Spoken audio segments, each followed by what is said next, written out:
Hello viewers, एक बार जू में चीते के आमने सामने उसके पिंजरे में एक रोबोट को छोड़ दिया गया। देखिए उसका रिएक्शन कुछ ऐसा है। वो कभी दूर भागता, कभी उसके पीछे भागता। वो बहुत ही कंफ्यूज था, वो है क्या।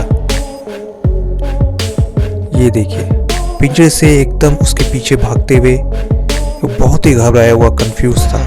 तो व्यूअर्स, वीडियो में और आगे बढ़ने से पहले मेरे वीडियो को एक लाइक और चैनल को सब्सक्राइब ज़रूर करें, क्योंकि वीडियो मैंने बहुत ही मेहनत से बनाया है। तो ये देखिए ये चीता रोबोट है जो बॉस्टन डायनामिक्स अमेरिकन कंपनी के द्वारा बनाई गई है। ये ट्रेडमिल के ऊपर उसको टेस्ट किया गया। देखिए कुछ इस तरीके से ट्रेडमिल के ऊपर चल रहा है। ये आउटडोर में चल रहा है। बहुत ही शानदार, बहुत ही अच्छी बनावट। ये स्पाइडर रोबोट है।